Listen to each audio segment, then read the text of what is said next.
মেয়েদের প্লাজো পরার বিধান কি? সব মাসালা শুধু মহিলাদের বিরুদ্ধে আসতেছে কেন? পুরুষরা প্রশ্ন করছেন, মা বোনরা প্রশ্ন করেন নাই? দেখেন, প্লাজো পাজামা যেটা দেখতে ধুতির মতো, কিছুটা স্টাইলটা অনেকটা কিসের মতো?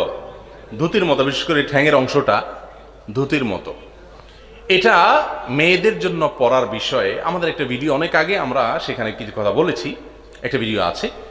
আজকে সংক্ষেপে বলি যে প্লাজো পাজামা প্রথমত যেহেতু ধুতির সাথে এটা সাদৃশ্য হয়, অতএব একজন মুসলিম এটাকে অ্যাভয়েড করাই উচিত। মুসলিমের টার্গেট তো আমাকে জান্নাতে যেতে হবে, আল্লাহর সামনে দাঁড়াতে হবে, অতএব তার প্রত্যেকটা বিষয়ে সে তার আখিরাতের লাভ লস যোগ বিয়োগ করবে। মান তাশাব্বাহা বিকওমিন ফাহুয়া মিনহুম, আবু দাউদের হাদিসে নবী সাল্লাল্লাহু আলাইহি ওয়াসাল্লাম বলেছেন, যেই মুসলমান অন্য ধর্মের মানুষের সাথে সাদৃশ্য গ্রহণ করে, তাদের মতো হয়, সে তাদের দলভুক্ত হয়ে যায়। অতএব প্লাজো পাজামা এটা যেহেতু পায়ের অংশ, গোড়ালির গোসার, পায়ের গোসার অংশটা যেহেতু আপনার কিছুটা ধুতির মতো দেখতে, দূর থেকে একবারে অবিকল ধুতির মতোই দেখা যায়, ঠিক না ঠিক?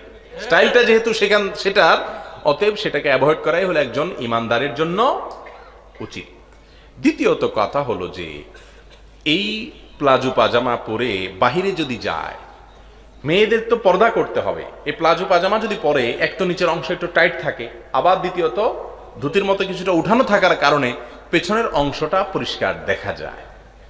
যদি বোরকা টোরকা পরা ছাড়া এরকম ডাইরেক্ট যায়, তাহলে সেটা তো অশ্লীলতার কারণে আরো ডবল অপরাধের কারণ হবে।